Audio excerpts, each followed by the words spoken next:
Honestly, just looking at Genesys deck list makes me giggle. You just see Dark Hole in the main deck. How funny is that? And all that kind of stuff. It's hilarious. You definitely need something that is low on points and that is some removal, because the going first fields are so strong. But let's talk a little bit more about the players. Oh, a 4 from Erik. That is not what you want to see. And that's a 9 for Simon, who is shockingly going to start off the game. But let's talk a little bit more about Simon, because if you are a member of the German Yu-Gi-Oh community, that name definitely says something to you. It does. I was saying we have made Top Cut with dinosaurs before, and his story is even more special, right? Because back in the day, when Oviraptor basically released, he only went in with 3 structure decks, as far as I remember, and then made Top Cut at a German national championship with that. Okay.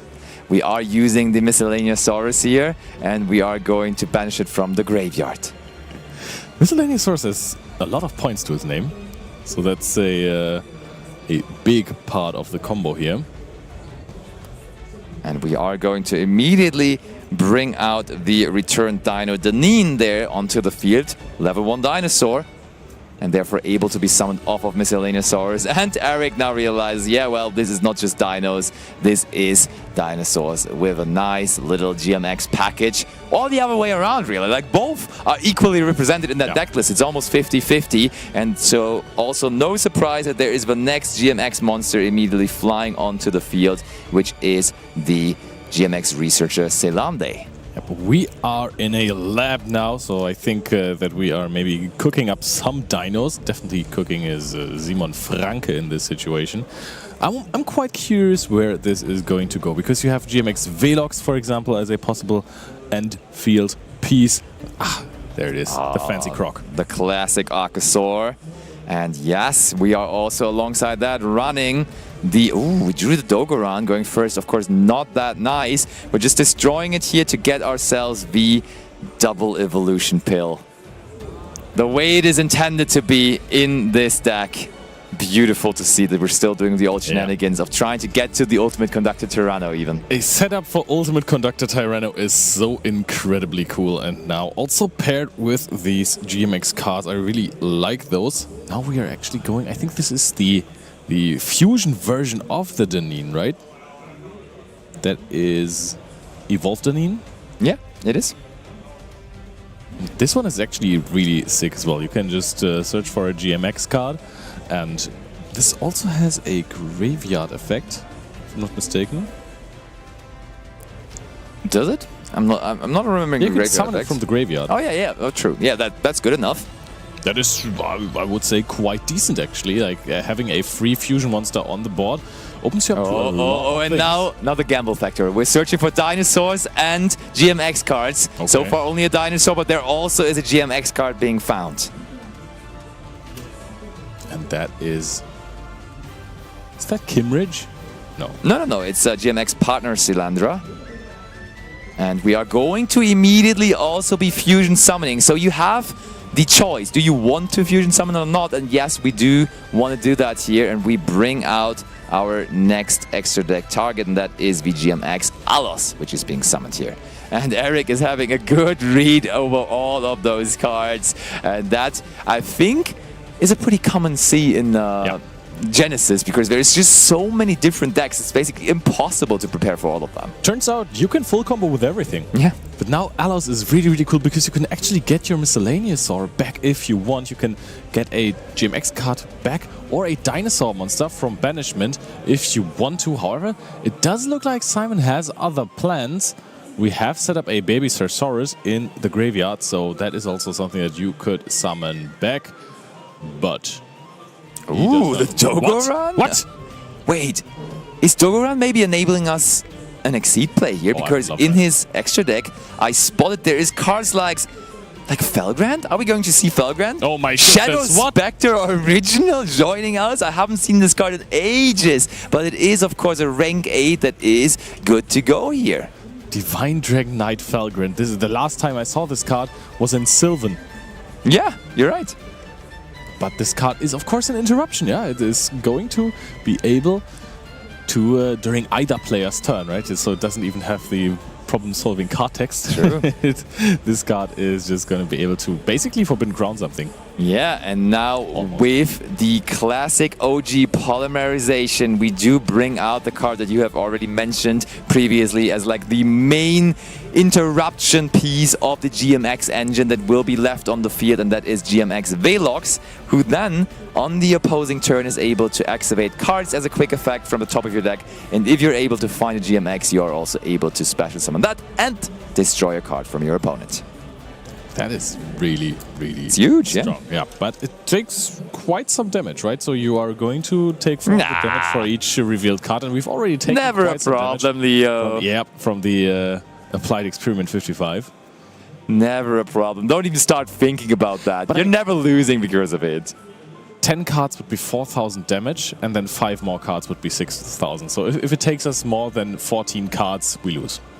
Deck building issue, if you ask me. That is true. If that is the point where you're losing the game, that's true. But this field actually doesn't look too crazy to me. Ooh. That card looks a little bit more threatening than Lucina. Now Simon has to pick up the Lucina and read it, which is an absolute threat.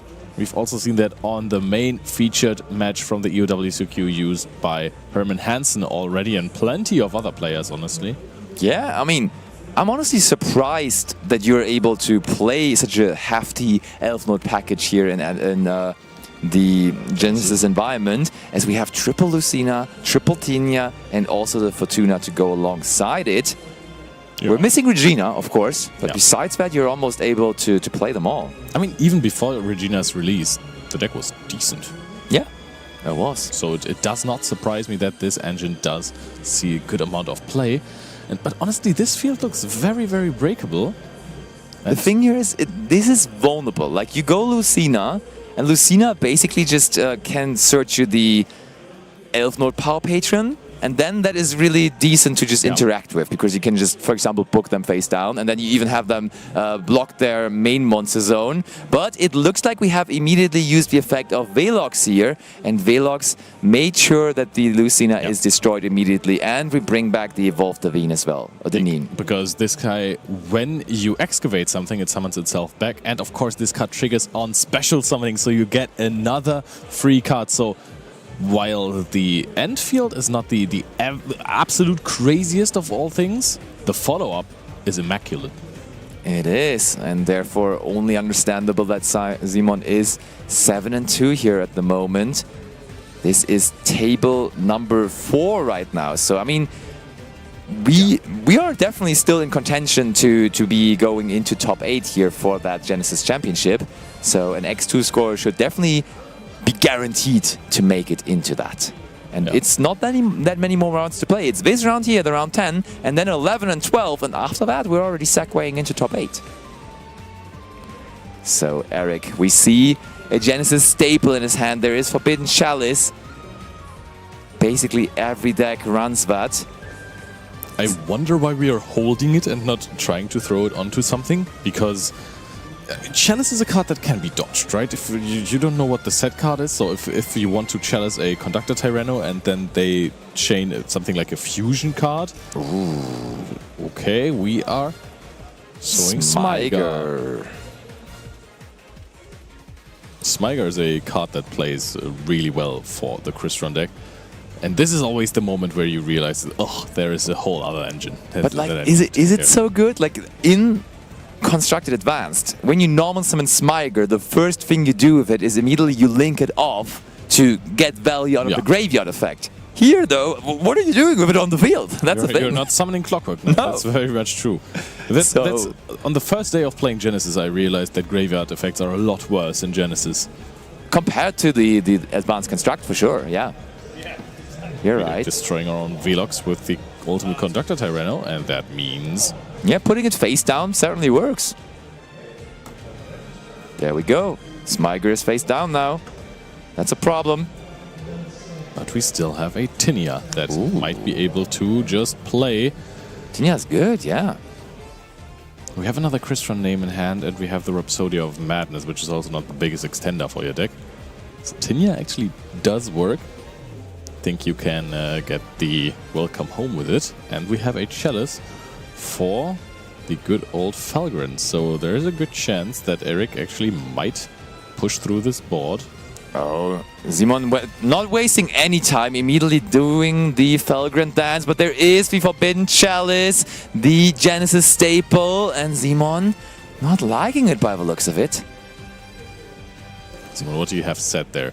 Has to be something useful for you now, otherwise your opponent is going to start comboing, because that Lucina was destroyed before it could activate its effect, so technically if you get it onto the field somehow, that card is still going to be able to get some use out of it. Oh yes, and wow. Simon gives the thumbs up, so we are resolving Tinya, and we all know how much Tinya can do, as we are getting the Welcome Home here. Welcome Home then can give us access to that very, very, very strong level 1 tuner, and one thing I'm worried about, can we just get rid of the Smiger with that? We can, right? I think you just need to check a monster, and face down monsters, as far as I'm concerned, are still monsters.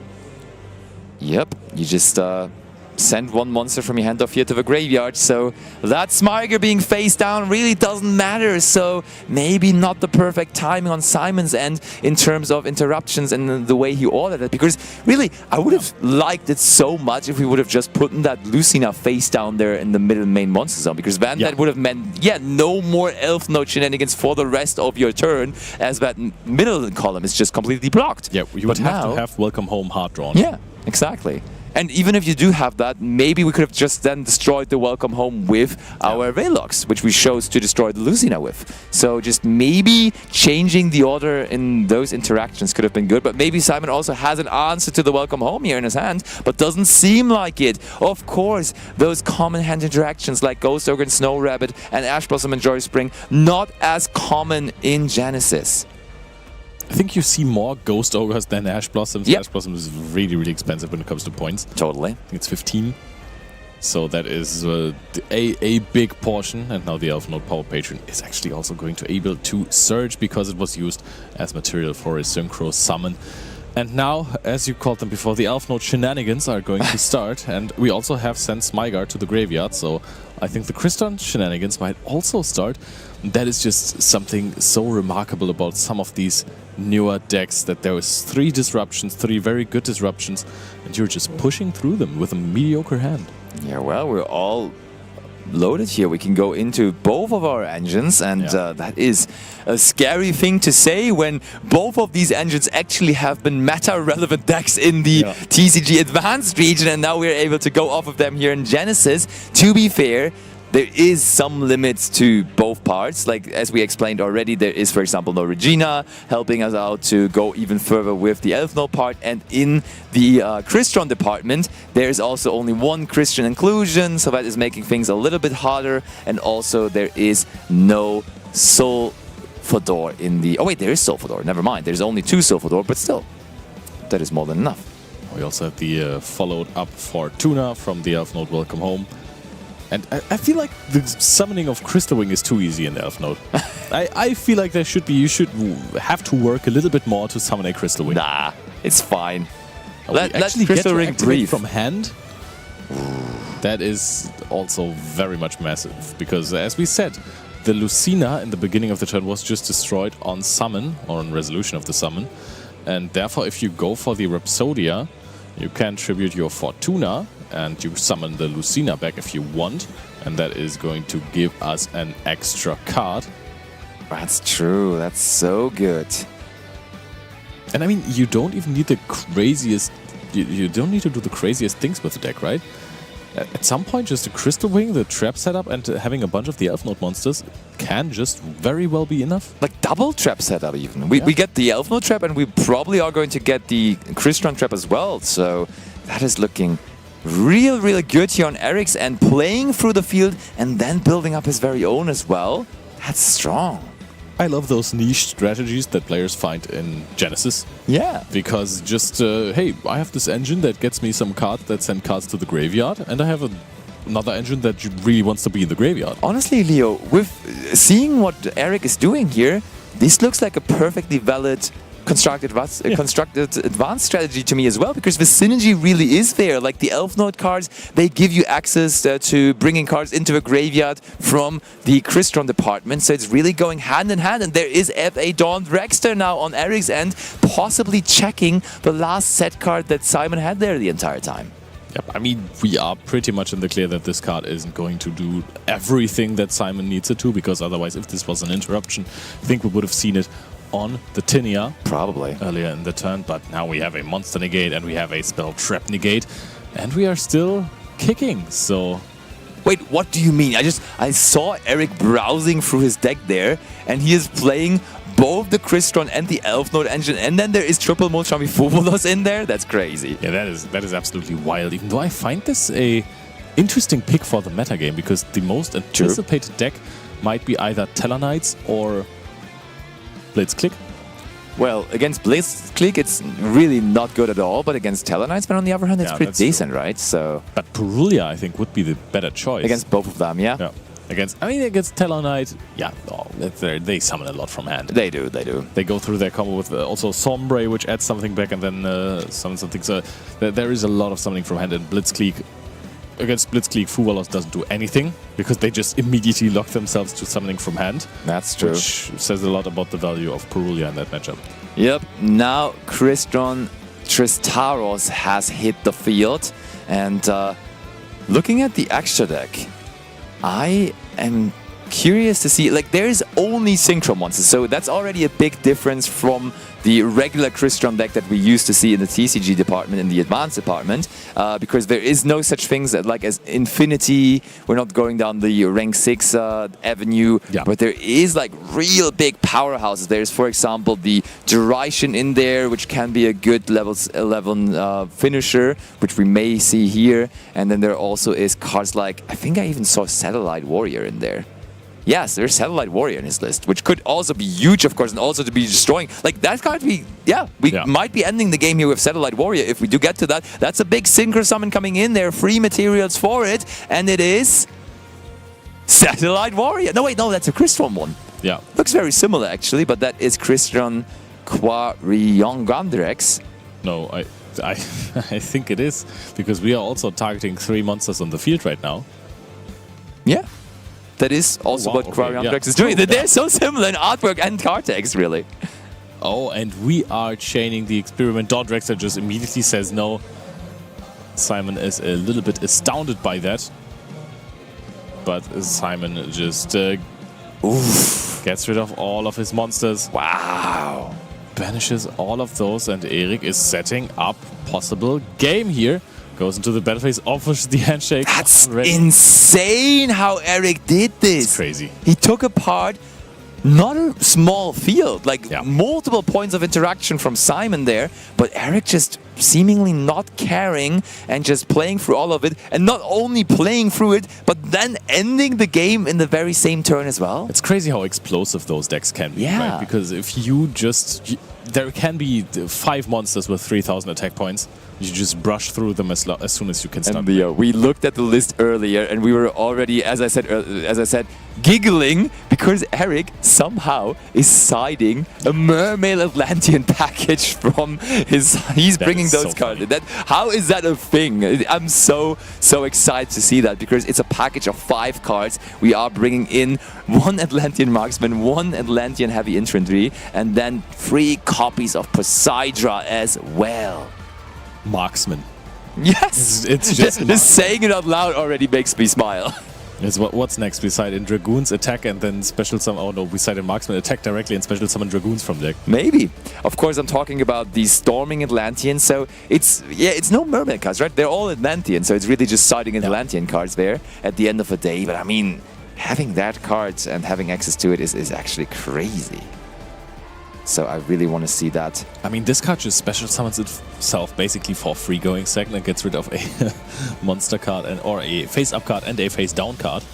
Yeah, but then the part on the field is also just crazy, because you just can send 1 Atlantean or Mermaid monster from your deck to the graveyard to target 1 card your opponent controls and return it to the hand. So you send Marksman or Infantry and go after 2 cards at the same time. So I mean, this card is busted in Mermaid going second, but what if you can just bring it in for free in the side deck? Honestly, marvelous. I don't know whether that's a big thing in Genesys, to be honest, but any kind of water deck going second should probably be including that in Little Engine. Yeah, it sounds like it should be. How much are you locking yourself into water, though? Is there any locks on this? Because otherwise, this is just an incredibly generic card. However, I mean, you are indeed siding 2 bricks. I mean, Oh, you you have need to to discard set a from- water monster Oh, yeah, for okay. it to be Yeah. summoned. So you need to have water monsters somewhere in your main engine already, I Okay, would yeah. think. I thought it was from deck, but it's just the on-field effect from deck. Yeah. Not a big mermaid player here, most recently. But a big mermaid yeah, enjoyer recently, right? Of course, yeah. But Since this, at least. Crystrons can also just get you going in this deck. Oh, I want to get going with this second game. So why don't we get it started here in round number 10?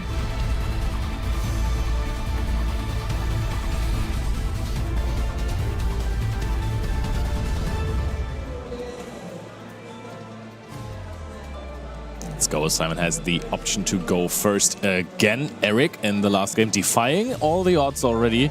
I think he's actually drawn one of the Fuwalas, and if you followed the last turn of Simon closely, you could see that this card is really strong. And Simon is nodding because in Genesys, having Ash or Cold by the Grave or anything like that is rather unlikely. So you will need to be able to find your way through this, and that is going to be incredibly tough. Normal summon, soul-eating Oviraptor. What a time to be alive. That hand from Erik does not look too promising, though. Well, we may be able to refresh it with a couple of cards. So don't be too worried. But for now, it is going to be Simon searching for his miscellaneous Saurus. So does he want to just set up a little bit? How many non-engine cards does he have after siding? How? Leo, have you read Misk? Of course he's going to set up. And he's going to use the effect in the graveyard there too. Of course, and we're giving the first draw. He's going to give that draw indeed. Yeah, and the gesture by Erik, politely pointing onto the Fuwalos, saying, I may draw one card with my Molchami Fuwalos there. And he found another one. He did find another one. So here, though, it's going to be interesting because you don't want to just discard that on an open... Okay, he did just discard. Oh, wait, or is it on the baby Ceratosaurus? I think he's chaining it onto the baby Ceratosaurus. Oh, that which is crazy. Now Simon is nodding because this is now all of a sudden turning into a very, very bad scenario for him. I think he's actually cited a Cosmic Cyclone. That's at least what it looks like. Oh, Leo, don't look at me like that. You can't see Leo right now, but Leo, since the beginning of days, of Yu-Gi-Oh! Days at least, has been the biggest fan of Cosmic Cyclone. And yeah, Leo, I would like to inform you that we also saw Cosmic Cyclone in our Round 9 feature match already. Yes, Cosmic Cyclone is a big staple in the Genesys environment. And yes, Erik has drawn a third copy of Molchami Fuwalos there. I don't know where my weird obsession with Cosmic Cyclone comes from, because the card is not really that crazy. It is just banishing a spell and trap card, but something about it is just oddly satisfying to me. However, how satisfied is Simon with the situation? Because Erik is just amassing cards, even though his hand still doesn't look like it's the most playable one. I mean, right now it doesn't look like anything because it's just one stack of cards. But oh, but look at this. We have summoned out Lagia Kaitoptera, and that is a level 4. So here comes Evolza Dolka. I mean, summoning Dolka for, in total, 4 draws even, right? Because we summoned the Kaito from the deck and then gave 2 more away here. And yeah, that is, I'm afraid to say, just a monster negate there on the Evolza Dolka. Yeah, and after side decking, I don't think it's ever worth it to set up a field for multiple draws, because there's so many good field breaking cards like the Dark Hole we just picked it up for turn as well. That's crazy. Oh, he drops the third Molchami Fuwalos. Look at that graveyard. Ay, ay, ay. That is something, but I think the Dark Hole is really, really important here, because also, if you didn't have anything to play with, you could have normal summoned the Smyga and then just Dark Hole. True, true. Dark Hole. Oh, Simon now politely picking up his cards and putting them all into the graveyard. Oh no, but we can definitely play. Yeah, we got a couple more draws. This does look like it. Oh, and getting it started by summoning out the Tristaros as your first play is hugely important, because now whenever Simon tries to interact with you, immediately you can chain the effect of Tristaros as well. Yep, and that is going to get you started even more, possibly dodging some effects. This card is pretty strong. Gives you a lot of flexibility, a lot of interaction in the opposing turn. One of the ways to play around opposing Molchamis is just setting up this card and then hoping for the best in the next turn.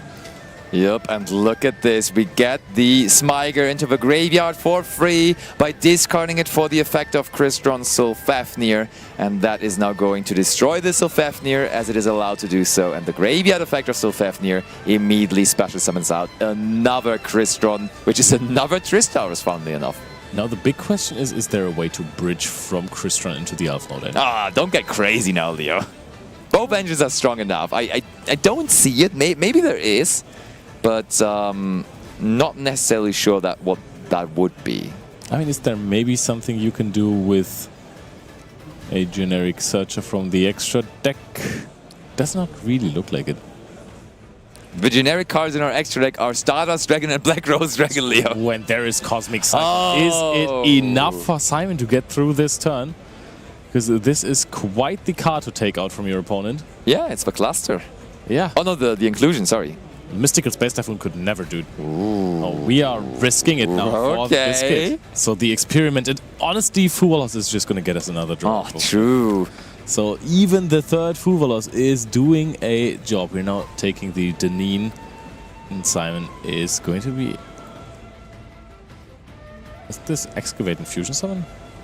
No. It is just Fusion Summon.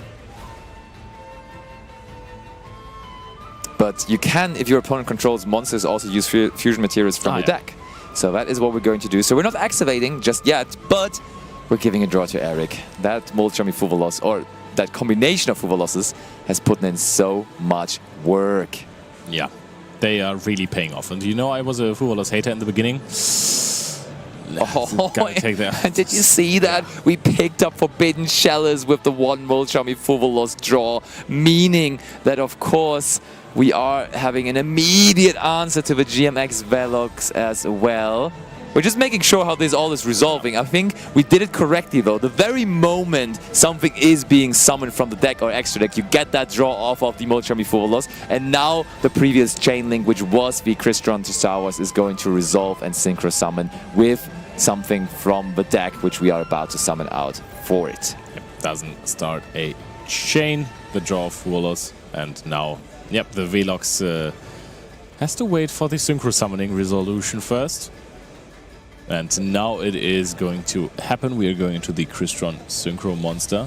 Which is the Crystron Eliscalatus, another staple. And that already, like, it's making it also easier to just out the Velox, because that one's now smaller.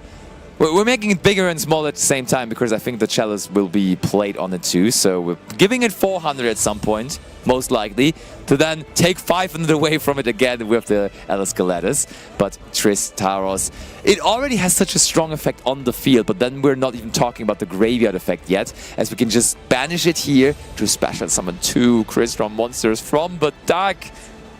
Oh, chaining the Velox, and good news for Erik, because he has that Forbidden Chalice to also answer that. Yeah, that's what you get for just committing so crazy into the double Fuvalos. It is Simon is smiling away the pain at this moment, but it is honestly, if you have Cosmic Cyclone and if you have the Quick Play Fusion, I don't know why we committed so much into something like a Dolka as well, because if your opponent's hand is ideal, we're going to very much lose anyways. Yeah. But if they're going second, they are going to cite so many different breakers. And yeah, basically just all of those breakers, they are going to find some crazy engine. Oh, another Tristaurus. And then it's never going to be enough to just have the Fusion and the Cosmic Cycle. So I think you would really have to bank. When you get double forward, you need to trust your non-engine. Also, to further explain a little bit on how that interaction went and why Simon wanted to use the effect of Velox there so desperately. Of course, the graveyard effect of Tristaurus is destroying one synchro monster on the field, and only if you do so, you are able to special summon 2 from the deck, and therefore Simon was trying to solidly deny that by chaining the effect of Velox, but yeah, that was denied by that Forbidden Chalice man. Yeah. Denying is just the name of the game for Erik here. He has just stopped everything that Simon tried to do in the beginning immediately, and I think that this is just, again, going to be... It's all over again. Once more party time for Crystron, Quarion Gondrex. And that one is going to probably take care of the Velox at some point. Yeah, it just banishes it on the summon, really. Yeah. Bye-bye. There we go. Simon reading the Quarion Gundrax again. This card actually came out in Invasion of Venom together with Totally Awesome. Yeah, and the crazy thing about it is it's not only cards on the field. You can actually target cards in the graveyard too. So we are taking follow-up away. We are getting that annoying monster out of the way too. But if I can find good news for Simon, I think we will not be able to this time just go for a game because we're missing those big Elf Node monsters. There was no Elf Nodes involved at all here so far. And we have drawn into the heavy infantry as well. That is, of course, the downside. If you're siding in 2 bricks for 3 cards that you can't use to break a field, there is definitely a punishment for that, especially if you resolve multiple Fuvalos, even though then that's the least of your concerns, right? But Erik, he has still a little bit of follow-up. In a sense, he has the DD Crow, honestly, but that doesn't sound too impressive. Battle phase, there we go. Does he even set something up with this? Does Crystron not do anything on its own? Maybe not without the cluster. Maybe the Cosmic Cyclone actually did save the day. You mean the inclusion? Yeah, we would set up cluster at some point, but that was sorely denied with the inclusion too. And now main phase 2 Sulfador, destroying the Quarion Gundrax, which would then of course be able to activate its graveyard effect when destroyed by card effect, and we can then get one of our banished monsters back onto the field. So Erik does have another trick up his sleeve, and then he would have a level 2 tuner and a level 5 non-tuner, so at least a Dawn Dragster could be set up. Oh, cluster into the graveyard, that's huge. Cluster and Smyger. So how are we getting the cluster back? I think there definitely is a way to add back from the graveyard, but I think that is inclusion, right? Let me double check on inclusion. Inclusion says you can banish this card from your graveyard and target one Crystron monster in your graveyard and special summon it. But one of them adds back from the graveyard, I'm quite certain. I think we're going to another Eliscalatus. Eliscalatus time, yup. Erik is, he just, there you go, there you go. As easy as that, it is about the Eliscalatus. Ah, that's strong. A lot of work to take away some of the resources. Summon the Eliscalatus for a 2nd time in this turn. And set up a cluster. I think that's all it. He has cluster and crow. But those do tend to hit quite hard versus the dinosaur and especially the DMX card. They do. But if Simon just has a researcher here, doesn't he just pop off a bit? I feel like yes. This was not as impressive as it was in the first game going second from Erik, because he was completely missing out on those Elf Node cards, and that may as well cost him this game here, because Simon does get that extra turn, does have the opportunity to get going here again. And the experiment in the graveyard also does have an effect, and therefore we are banishing it. No. Oh, we're banishing the Wait, Dolka. what? Oh, we're just making sure. Wait, what are we making sure? Yeah. What? Why the Dolka? Huh? That is a good question. The GMX 55th experiment report in the graveyard can banish itself in the main phase to just activate the top cards of your deck until you activate a GMX card, and you can add that to your hand. And for that one, there is nothing to be paid. Like we're not having a risk of going down in life points so heavily. Also, why? Oh, okay. I was wondering about the life points, but it's 2,400, and the no life points damage effect here, that is actually quite relevant, because otherwise it's big. This would be okay. Almost game here on the spot.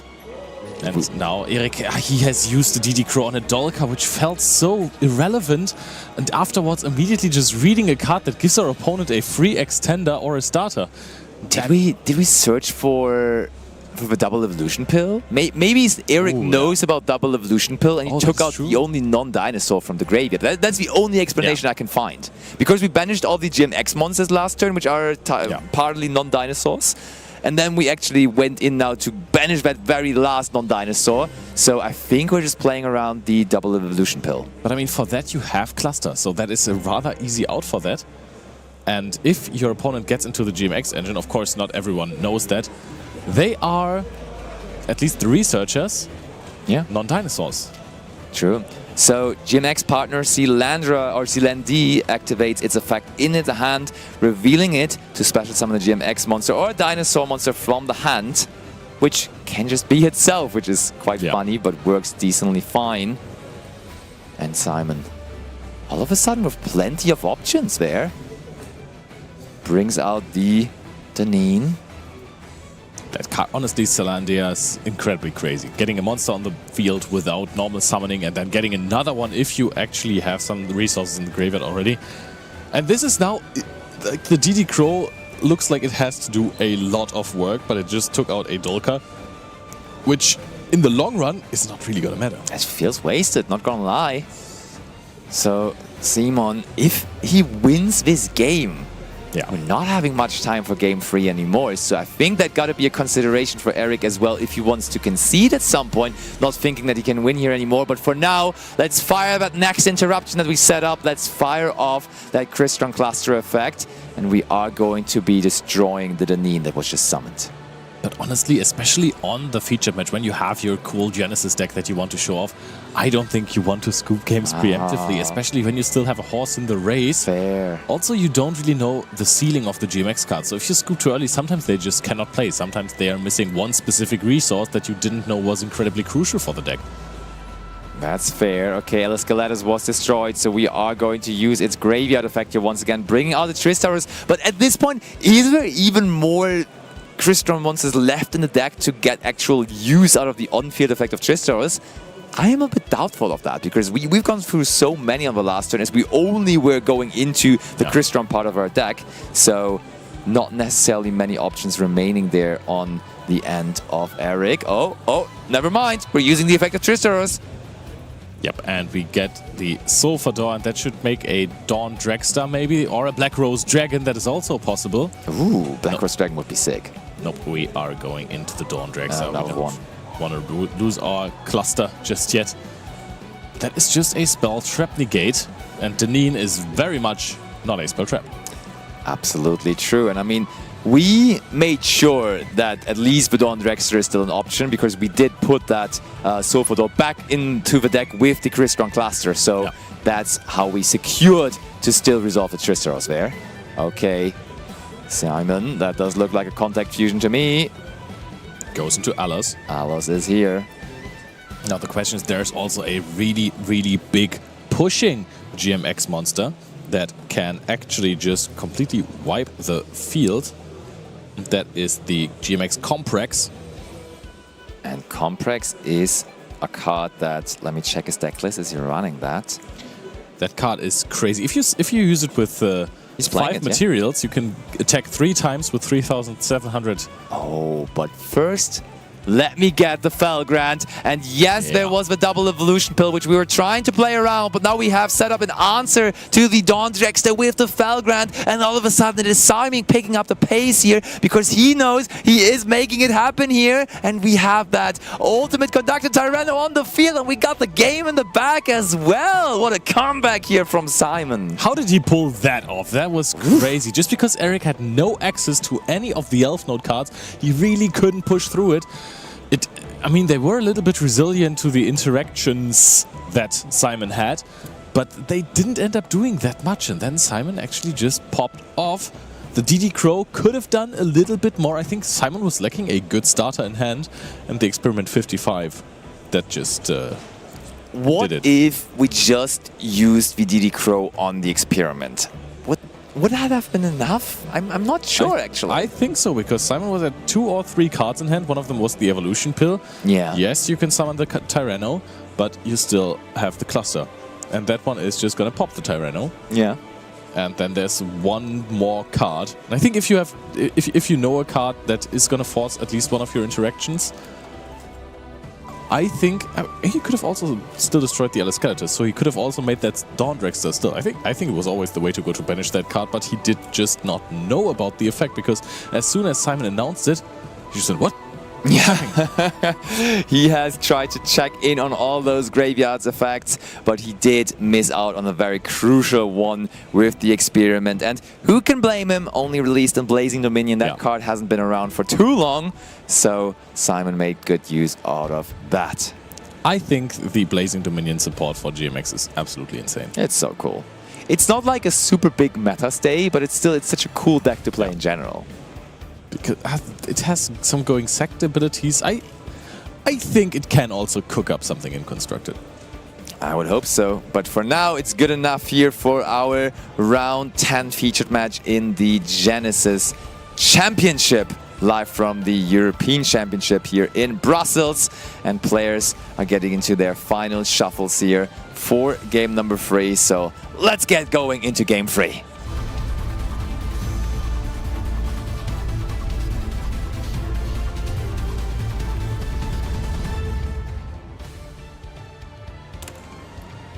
There we have them. Not even 10 minutes remaining. And for the first time in this match, Erik going first. Yep, little hydration break. I appreciate that. It is warm here in Brussels, so get that sip of water in and now combo off. Fly away, Erik, because for the first time, finally, you are allowed to go first in this match. And that does look like a Tinia in hand at least, so there is going to be a starter, a Tristeros as a normal summon to secure your combo, and then a special summon of Tinia. I think that is almost as good as it gets. Just hard-drawn access to both of the engines. That's the dream! Wow. And we actually get the Smyger into the graveyard through that as well. That must be the juiciest wombo combo that you can actually have with the deck. When you also have the discard Smyger for the Elf Node will come home. This is massive, and Simon just looking at it for the moment, not having any way to interact with it apparently. One thing though, in Genesys, Darkroot No More is exponentially more popular compared to Constructed Advance. So those big combo decks can be punished by that card. Just saying that might be the case here again. Yeah, but there's not nearly as many counter traps as in Constructed, like Solemn Accusation or Solemn Judgment. I mean, you can play them, but they got points. Yeah. They are hefty on the points end. And now we have established Crystal Wing Synchro Dragon searching for Fortuna. For now, the middle column is occupied, but we are going to make sure that's not the case any longer as we do go into the next Synchro Summon. Excel Synchro Stardust Dragon. We got all the big Synchro tools in this deck. I think we also run a Stardust Dragon, no? We do. I think we can actually protect our monster as well after the effect of the Excel Synchro Stardust Dragon. I think it contributes itself, and then you special summon a Stardust Dragon, and then monsters that are used with Stardust Dragon as material are unaffected, right? Yep.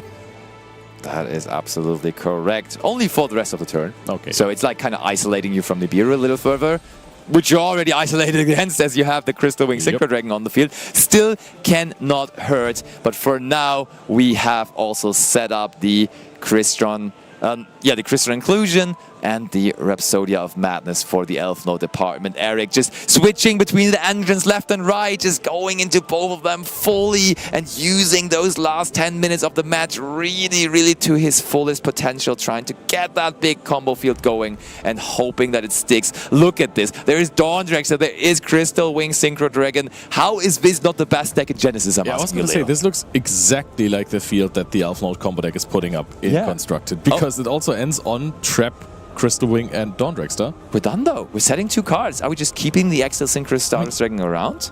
Yeah, we can. It's a quick effect, yeah.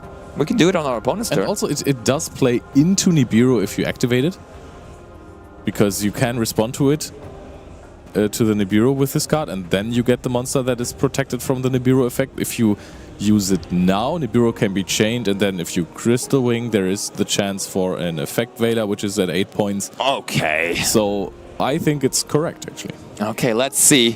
What kind of field-breaking cards do we have in store here? First of all, we will have to lead off with an engine card, and that is GMX Lab 5, which is our field spell of the GMX cards.